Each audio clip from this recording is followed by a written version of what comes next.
이 조각상의 머리는 나중에 덧붙여진 것입니다. 원래의 얼굴은 지워졌고 그 자리에는 권력자의 얼굴이 새겨졌습니다. 하지만 몸체는 거짓말을 하지 않습니다.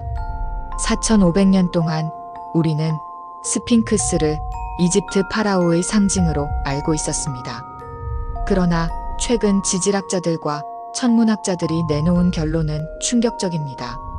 스핑크스는 이집트 문명이 시작되기 훨씬 전에 만들어졌으며 원래의 머리는 사자였다. 더 중요한 것은 그 사자의 얼굴이 바라보던 방향입니다.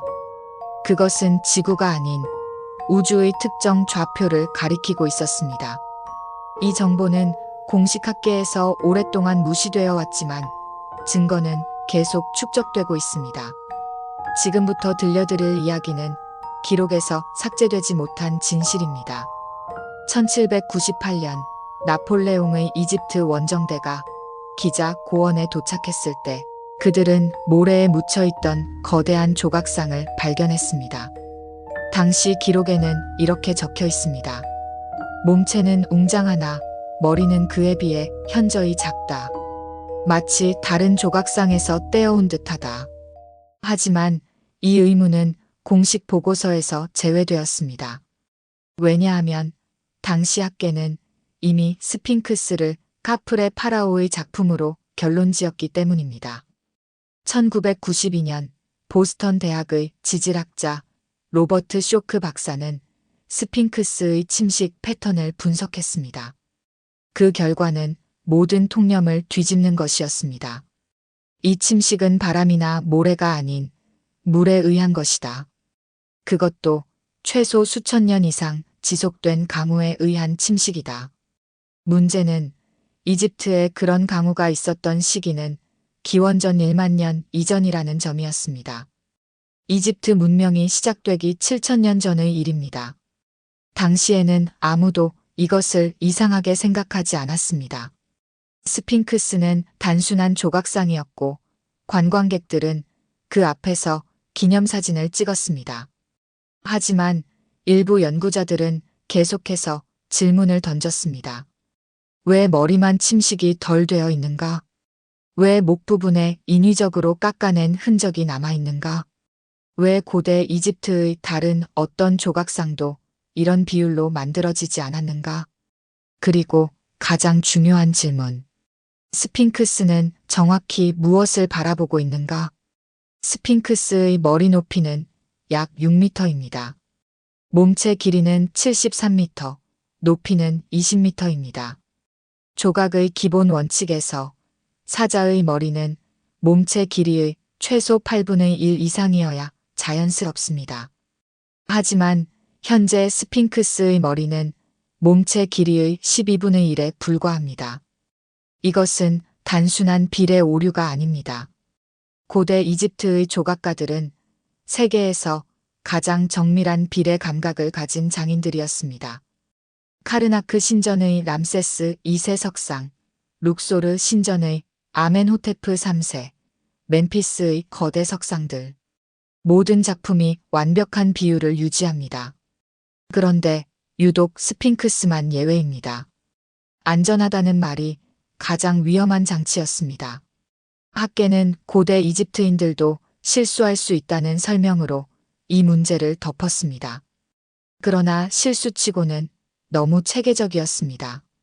1817년 이탈리아 탐험가 조반니 카빌리아가 스핑크스를 발굴하던 중 이상한 점을 발견했습니다. 목 뒷부분에 수직으로 깎아낸 흔적이 있었던 것입니다. 마치 더 큰 무언가를 잘라낸 듯한 절단면이었습니다. 그는 이렇게 기록했습니다. 이 흔적은 자연적 풍화가 아니다. 누군가 의도적으로 돌을 제거했다. 하지만 그의 보고서는 학계에서 주목받지 못했습니다. 왜냐하면 그것은 너무 불편한 질문을 만들어냈기 때문입니다. 누가, 왜 스핑크스의 머리를 교체했는가? 1930년대 프랑스 고고학자 에밀 바라이즈는 스핑크스 주변을 전면 발굴했습니다. 그 과정에서 그는 머리 주변 암석의 밀도가 몸체와 다르다는 사실을 확인했습니다. 머리 부분은 더 단단하고 침식이 덜 진행되어 있었습니다. 이것은 두 가지 가능성을 시사했습니다. 첫째, 머리가 나중에 추가되었다. 둘째, 원래의 머리가 제거된 후 새로 조각되었다. 그건 한 번만 해서 시작됐다.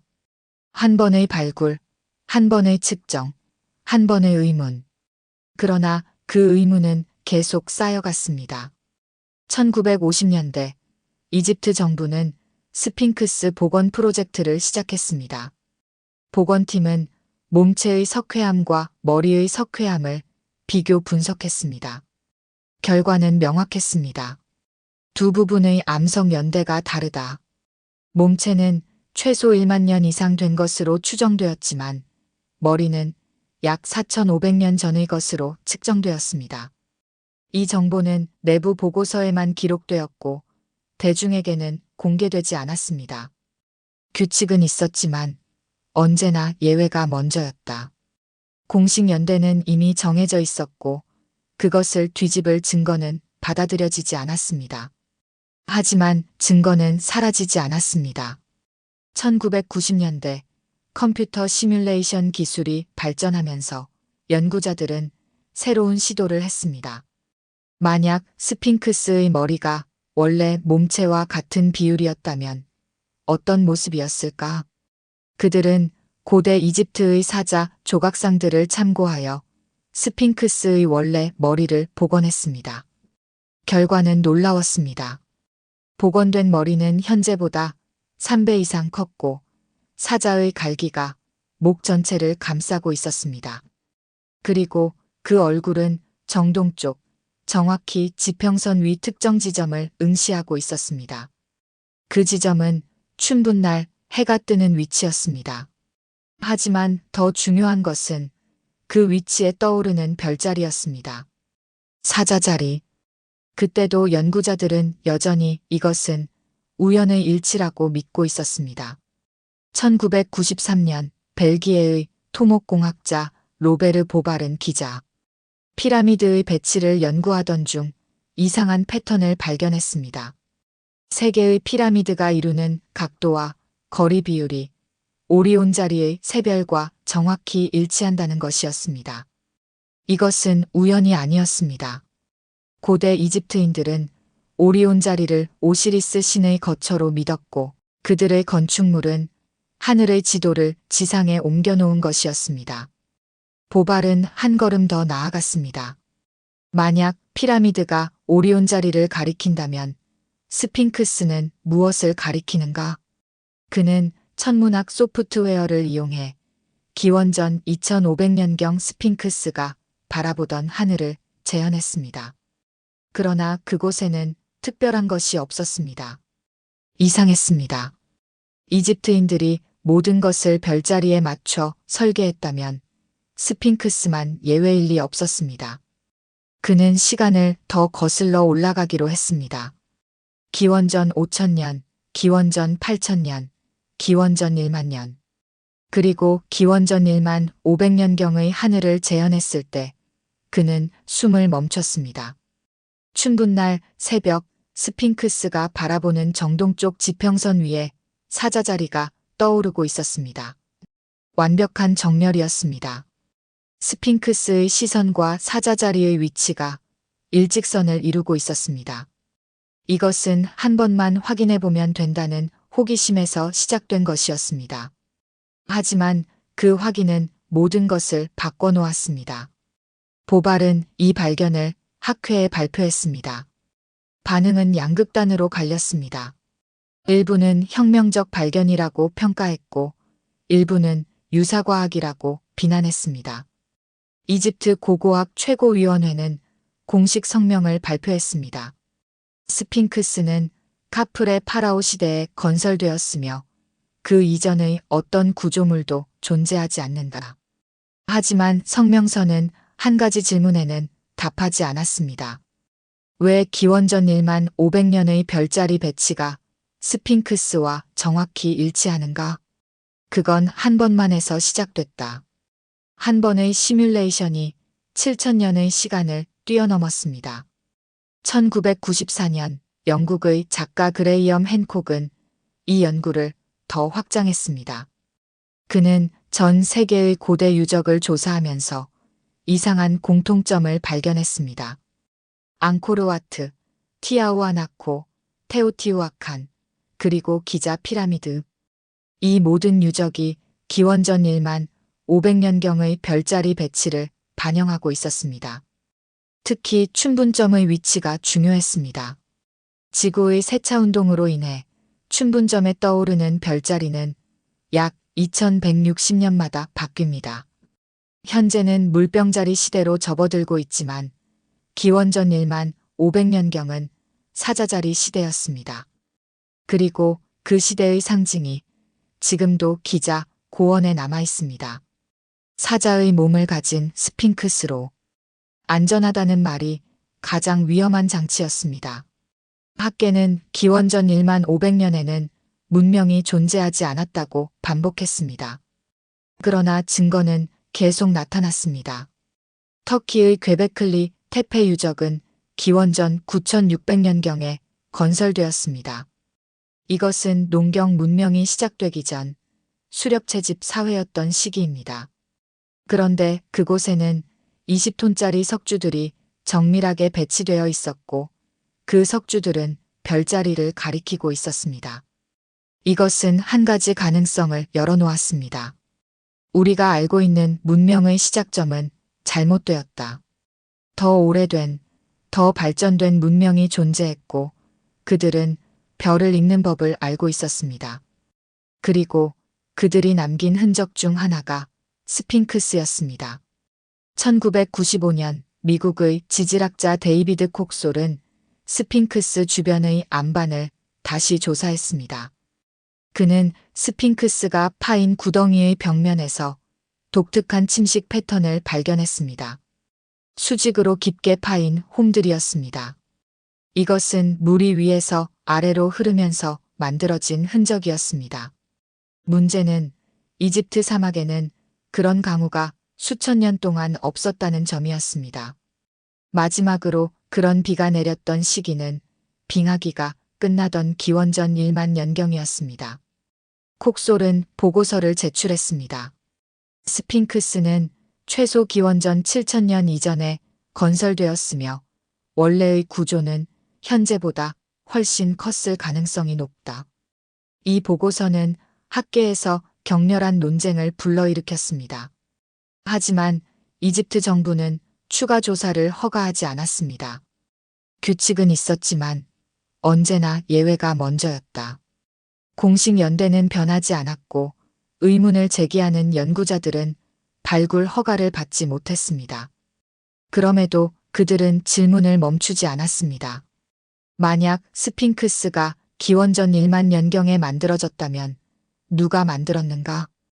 2008년 우크라이나의 지질물리학자 비탈리 고크는 스핑크스의 내부 구조를 비파괴 검사 기술로 분석했습니다.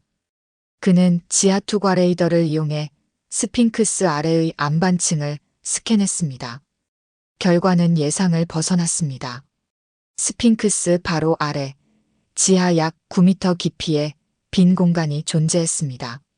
자연적으로 형성된 동굴이 아니었습니다. 벽면이 너무 평평했고 공간의 형태가 인위적이었습니다. 고크는 이집트 당국에 추가 조사를 요청했습니다. 거부되었습니다. 공식 답변은 이렇습니다. 스핑크스는 이미 충분히 연구되었으며 추가 발굴은 구조물을 손상시킬 위험이 있다. 하지만 일부 연구자들은 다른 이유를 의심했습니다. 그 공간에 무언가가 있고 그것은 현재의 역사서술과 맞지 않는다. 안전하다는 말이 가장 위험한 장치였습니다. 보호라는 이름으로 진실은 봉인되었습니다. 같은 해 프랑스의 천문학자 장 피에르 루아상은 고대 이집트의 신화 텍스트를 재해석했습니다. 그는 제프 테피 문서에서 흥미로운 구절을 발견했습니다. 사자의 수호자는 별에서 왔으며 그의 시선은 고향을 향한다. 이 문장은 지금까지 신화적 표현으로만 해석되었습니다. 하지만 루아상은 다르게 읽었습니다. 만약 이것이 천문학적 기록이라면 그는 기원전 1만 500년의 하늘을 다시 재현했습니다. 춘분날 새벽 스핑크스가 바라보는 방향에는 사자자리가 있었습니다. 하지만 사자자리만 있는 것이 아니었습니다. 사자자리 바로 위에는 레굴루스, 사자자리의 심장이라 불리는 밝은 별이 있었습니다. 그리고 그 별의 방향을 연장하면 시리우스 성계로 이어졌습니다. 시리우스는 고대 이집트에서 가장 신성한 별이었습니다. 나일강의 범람을 예고하는 별이었고 오시리스 신화의 핵심이었습니다. 그리고 고대 이집트인들은 시리우스를 신들의 고향이라고 불렀습니다. 루아상은 논문을 발표했습니다. 스핑크스는 단순한 조각상이 아니다. 그것은 천문학적 표지판이며 시리우스 성계로 가는 길을 가리키는 지도다. 이 주장은 학계에서 조롱받았습니다. 외계인 이론이라는 꼬리표가 붙었고 루아상의 연구는 정식 학술지에 게재되지 못했습니다. 하지만 그의 논문은 온라인에서 빠르게 퍼졌고 독립 연구자들 사이에서 재조명되기 시작했습니다. 2010년 이집트의 전직 고고학부 장관 자이 하와스는 한 다큐멘터리 인터뷰에서 이상한 발언을 했습니다. 스핑크스 아래에는 우리가 아직 공개하지 않은 것들이 있다. 진행자가 추궁하자 그는 말을 흐렸습니다. 그것은 아직 때가 아니다.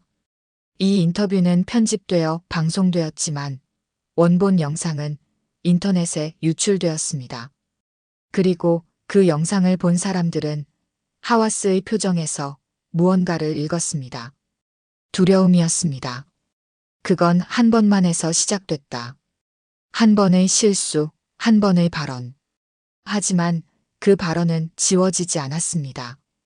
2012년 러시아의 물리학자 알렉산더 부토르는 스핑크스의 돌을 현미경으로 분석했습니다.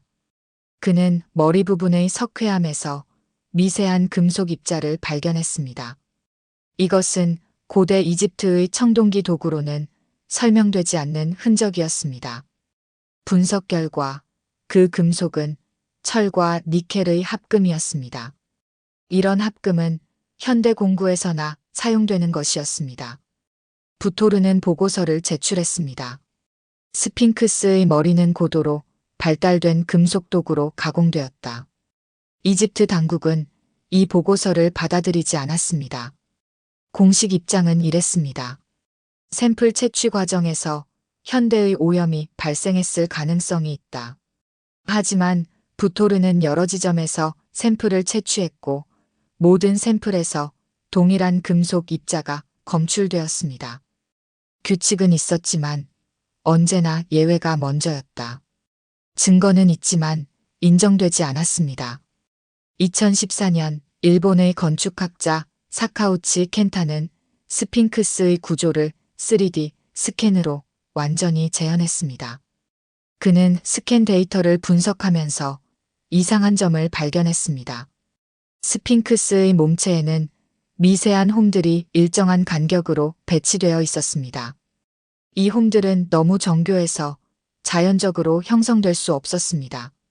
그는 컴퓨터 시뮬레이션을 돌렸습니다. 만약 이 홈들이 의도적으로 새겨진 것이라면 그것은 무엇을 의미하는가? 시뮬레이션 결과는 놀라웠습니다. 홈들의 배치는 음향 공명 패턴을 형성하고 있었습니다. 특정 주파수의 소리가 스핑크스에 전달되면 그 소리는 내부에서 증폭되어 지하로 전달되었습니다. 사카우치는 논문을 발표했습니다. 스핑크스는 단순한 조각상이 아니다. 그것은 음향 장치이며 아마도 지하 공간과 연결되어 있을 것이다. 이 논문 역시 학계에서 무시되었습니다. 하지만 일부 물리학자들은 주목했습니다. 그들은 고대 문명이 음향을 이용한 기술을 가지고 있었을 가능성을 연구하기 시작했습니다. 그때도 대부분의 학자들은 여전히 스핑크스는 카프레의 기념물이라고 믿고 있었습니다. 2016년 이집트 정부는 스핑크스 복원 프로젝트를 재개했습니다. 복원팀은 머리와 목 부분의 손상된 석재를 교체하기 위해 정밀 촬영을 진행했습니다. 그 과정에서 한 기술자가 이상한 것을 발견했습니다. 목 뒤편 갈기가 시작되는 부분에 직선으로 파인 홈이 있었습니다. 너무 정교해서 자연적 균열이 아니었습니다. 그는 상사에게 보고했습니다. 이것은 절단선처럼 보입니다. 상사는 사진을 찍게 했지만 보고서에는 포함하지 말라고 지시했습니다. 그 사진은 나중에 내부 고발자에 의해 유출되었습니다. 사진 속 홈은 명확했습니다. 수평으로 정확히 일직선으로 파여 있었습니다. 마치 원래의 머리를 제거하기 위한 절단선처럼. 이 사진이 공개되자 온라인 커뮤니티는 폭발했습니다. 이것이 증거다. 스핑크스의 머리는 교체되었다. 하지만 이집트 고고학 최고위원회는 즉시 성명을 발표했습니다. 해당 홈은 복원 과정에서 현대 장비에 의해 생긴 것이다. 그러나 사진을 분석한 전문가들은 반박했습니다. 홈의 풍화 정도는 주변 암석과 동일했습니다. 최소 수백 년, 어쩌면 수천 년은 된 흔적이었습니다. 안전하다는 말이 가장 위험한 장치였습니다. 공식 설명은 계속 바뀌었고 그것은 오히려 의혹을 키웠습니다. 2017년 미국의 법의학 조각가 프랭크 도밍고는 독특한 시도를 했습니다. 그는 스핑크스의 몸체를 기준으로 원래의 머리를 법의학적 복원 기법으로 재구성했습니다. 그는 사자의 해부학적 구조를 참고하여 정확한 비율로 머리를 만들었습니다. 결과물은 충격적이었습니다. 복원된 사자의 머리는 현재 머리보다 3.5배 컸고 갈기는 어깨까지 내려왔습니다. 그리고 그 얼굴은 위협적이면서도 신성한 느낌을 주었습니다. 도밍고는 이 복원 모델을 컴퓨터로 스캔하여 원래 위치에 배치했습니다. 그리고 그 시선의 방향을 추적했습니다. 시선은 정동쪽, 지평선 위 23.5도를 향하고 있었습니다. 이것은 춘분날 해가 뜨는 각도였습니다. 그리고 기원전 1만 500년 그 각도에는 사자 자리의 레굴루스가 떠오르고 있었습니다. 도밍고는 기자재단의 발표를 제안했습니다. 거부되었습니다. 이유는 명시되지 않았습니다. 그는 독립적으로 논문을 출판했고 3D 모델을 온라인에 공개했습니다. 조회수는 일주일 만에 200만을 돌파했습니다. 그리고 전 세계의 연구자들이 그 모델을 다운로드하여 검증하기 시작했습니다. 결론은 일치했습니다. 도밍고의 복원은 해부학적으로 정확하며 원래 스핑크스는 사자 머리를 가지고 있었을 가능성이 매우 높다. 2018년 이집트 당국은 도밍고의 논문에 대해 공식 입장을 발표했습니다. 근거 없는 추측이며 과학적 방법론을 위반했다. 하지만 구체적으로 어느 부분이 잘못되었는지는 밝히지 않았습니다. 그건 한 번만 해서 시작됐다. 한 번의 복원, 한 번의 공개. 하지만 그것은 더 이상 멈출 수 없었습니다. 2019년 프랑스의 지구물리학 연구팀이 스핑크스 주변의 지진파 데이터를 분석했습니다. 그들은 스핑크스 아랫뿐만 아니라 주변 안반층 전체에 이상한 구조가 숨어 있다는 것을 발견했습니다. 직선으로 뻗은 터널 같은 구조들이었습니다. 일부는 스핑크스에서 피라미드 쪽으로 이어져 있었고 일부는 나일강 쪽으로 연결되어 있었습니다. 연구팀장 피에르 듀랑은 기자회견을 열었습니다. 우리는 지하 구조의 존재를 확인했다. 이것은 자연적으로 형성된 것이 아니다. 이집트 정부는 즉시 발굴 금지 명령을 내렸습니다. 국가 안보에 관련된 지역이므로 외국 연구팀의 접근을 제한한다. 뒤랑은 항의 성명을 발표했지만 효과는 없었습니다. 그의 연구팀은 추방되었고 데이터는 압수되었습니다. 하지만 그는 이미 백업을 만들어 두었습니다. 그는 유럽으로 돌아가 데이터를 분석했고 놀라운 사실을 발견했습니다. 지하 터널들의 배치는 지상의 별자리 배치와 일치했습니다. 오리온 자리의 세 별은 피라미드로 표현되었고 사자자리는 스핑크스로 표현되었습니다. 그리고 시리우스는 아직 발견되지 않은 구조물로 표현되어 있을 것입니다. 뒤랑은 조심스럽게 결론을 내렸습니다.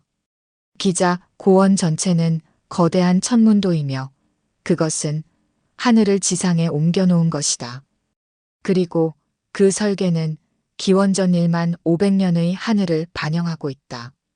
규칙은 있었지만 언제나 예외가 먼저였다. 공식 역사는 기원전 2500년을 고집했지만 증거는 그보다 8000년 더 오래된 시대를 가리키고 있었습니다. 2020년 코로나19로 인해 기자 고원이 폐쇄되었습니다. 그 기간 동안 일부 위성사진 분석가들은 흥미로운 것을 발견했습니다. 스핑크스 주변 지면의 열화상 패턴이 밤낮으로 다르게 나타났습니다. 이것은 지하에 빈 공간이 있을 때 나타나는 전형적인 패턴이었습니다. 그들은 이 데이터를 공개했고 전 세계의 연구자들이 분석에 참여했습니다. 결론은 명확했습니다. 스핑크스 아래에는 최소 3개 이상의 방이 존재하며 그 중 하나는 상당히 큰 공간이다. 이집트 정부는 이번에도 부정했습니다. 위성 사진의 해상도가 낮아서 오류가 발생한 것이다. 하지만 여러 위성 여러 시점의 사진이 모두 동일한 패턴을 보여주었습니다. 그때도 그들은 여전히 공식 발표만이 진실이라고 믿고 있었습니다. 2021년 익명의 이집트 고고학자가 내부 문서를 유출했습니다. 그 문서는 1990년대 초반에 작성된 것으로 스핑크스 아래의 비밀 발굴 기록이었습니다. 문서에 따르면 1993년 한 팀이 스핑크스 앞발 사이에서 수직 통로를 발견했습니다. 그들은 그 통로를 따라 9m 아래로 내려갔습니다. 그곳에는 방이 있었습니다. 벽면은 매끄럽게 다듬어져 있었고 천장에는 별자리가 새겨져 있었습니다. 그리고 방 중앙에는 석관이 놓여 있었습니다. 팀장은 석관을 열려고 했지만 상부의 명령으로 중단되었습니다. 이 발견은 기록하지 말 것. 즉시 봉인하라. 통로는 콘크리트로 메워졌고 그 위에는 관광객용 조명 시설이 설치되었습니다. 문서는 여기서 끝났지만 마지막 페이지에 손으로 쓴 메모가 있었습니다. 석관 표면에는 알 수 없는 문자가 새겨져 있었다. 그것은 상형 문자가 아니었다. 이 문서가 공개되자 이집트 정부는 즉시 위조라고 주장했습니다. 하지만 문서의 형식, 서명, 도장은 모두 진짜였습니다. 여러 전직 고고학자들이 익명으로 증언했습니다. 그 발굴은 실제로 있었다. 우리는 모두 침묵 서약서에 서명했다. 왜 침묵해야 했는가? 한 증인은 이렇게 말했습니다. 만약 그것이 공개되면 이집트 역사 전체를 다시 써야 한다. 그것은 받아들일 수 없는 일이었다. 안전하다는 말이 가장 위험한 장치였습니다. 역사를 지킨다는 명목으로 진실은 묻혔습니다. 2022년 미국의 암호학자 린다 몰튼 하우는 유출된 문서의 사진을 분석했습니다. 사진은 흐릿했지만 석관 표면의 문자 일부가 보였습니다. 그녀는 그 문자를 고대 수메르어, 산스크리트어, 그리고 알려진 모든 고대 문자와 비교했습니다. 일치하는 것은 없었습니다. 하지만 흥미로운 점은 그 문자의 구조였습니다. 그것은 선형 문자였고 음절 단위로 구성되어 있었습니다. 이것은 상형 문자보다 훨씬 더 발전된 형태였습니다. 하우는 언어학자들과 협력하여 그 문자를 해독하려 했습니다. 일부 기호는 해독 가능했습니다. 하늘, 별, 귀환, 수호자. 이 단어들을 조합하면 하나의 문장이 만들어졌습니다. 별에서 온 수호자가 귀환을 기다린다. 하우는 이 해독 결과를 발표했습니다. 즉시 논란이 일었습니다. 일부는 외계인 메시지라고 주장했고 일부는 과도한 해석이라고 비판했습니다. 하지만 하우는 확신했습니다. 이 문자는 지구의 어떤 문명도 사용하지 않은 것이다. 그리고 그것이 스핑크스 아래에 있다는 것은 우연이 아니다. 2023년 독일의 천체물리학자 토마스 브로이히는 새로운 관점을 제시했습니다. 그는 기원전 1만 500년의 밤하늘을 완벽하게 재현했습니다. 그리고 스핑크스의 시선이 향하는 사자자리를 추적했습니다. 사자자리 너머에는 무엇이 있는가? 그는 현대 천문학 데이터를 중첩시켰습니다. 그리고 놀라운 것을 발견했습니다. 사자자리에서 레굴루스를 지나 시선을 계속 연장하면 그것은 시리우스 성계로 이어졌습니다. 정확히 시리우스 A가 아닌 시리우스 B를 가리키고 있었습니다. 시리우스 B는 백색 외성입니다. 현대 망원경 없이는 관측할 수 없는 별입니다. 그런데 고대 이집트인들은 이 별을 알고 있었습니다. 그들은 이것을 신들의 배가 정박하는 곳이라고 불렀습니다. 브로이히는 논문을 발표했습니다. 스핑크스는 시리우스 B로 가는 길을 가리키는 표지판이다. 그리고 그것을 만든 존재는 시리우스 B를 관측할 수 있는 기술을 가지고 있었다. 이 논문은 학계에서 무시되었습니다. 하지만 천체물리학 커뮤니티에서는 진지하게 논의되었습니다. 왜냐하면 한 가지 설명할 수 없는 사실이 있었기 때문입니다. 아프리카 말리의 도곤족도 시리우스 B를 알고 있었습니다. 그들의 신화에는 물고기 형태의 신들이 시리우스에서 왔다는 이야기가 있었습니다. 그리고 그들의 천문 지식은 현대 과학이 확인한 것과 정확히 일치했습니다. 이것은 우연인가 아니면 전승된 지식인가? 그건 한 번만 해서 시작됐다. 한 번의 관측, 한 번의 전승. 하지만 그 지식은 수천 년을 넘어 살아남았습니다. 2024년 일본의 로봇공학자 히로시 이시구로는 혁신적인 제안을 했습니다. 스핑크스 내부를 탐사할 수 있는 초소형 로봇을 개발하자. 그는 이집트 정부에 제안서를 제출했습니다. 비파괴 방식으로 1mm 균열을 통해 내부를 촬영할 수 있다. 이집트 정부는 검토 중이라고 답했습니다. 그리고 그 답은 지금까지도 나오지 않고 있습니다. 규칙은 있었지만 언제나 예외가 먼저였다. 탐사는 허가되지 않았고 질문은 답변되지 않았습니다. 하지만 질문은 계속 쌓여갔습니다. 모두가 알고 있었지만 아무도 말하지 않았습니다. 스핑크스는 단순한 조각상이 아니라는 것을, 그것은 메시지이며 경고이며 아마도 약속이라는 것을. 2025년 국제고고학연합은 공식 성명을 발표했습니다. 스핑크스의 건설 연대에 대한 재평가가 필요하다. 이것은 작은 한 걸음이었지만 중요한 변화였습니다. 학계가 처음으로 공식 연대에 의문을 제기한 것입니다. 하지만 이집트 정부는 여전히 입장을 바꾸지 않았습니다. 스핑크스는 카프레 파라오의 작품이며 그 이외의 해석은 받아들일 수 없다. 그럼에도 변화는 시작되었습니다. 전 세계의 독립 연구자들이 데이터를 공유하기 시작했습니다. 위성 사진, 3D 스캔, 침식 분석, 천문 시뮬레이션. 모든 증거가 하나의 결론을 향하고 있었습니다. 스핑크스는 기원전 1만 500년경에 건설되었으며 원래의 모습은 사자였다. 그리고 더 중요한 결론이 있었습니다. 그것을 만든 존재는 우리가 아는 고대 이집트인이 아니었다. 누가 만들었는가? 초고대 문명인가? 외계 문명인가?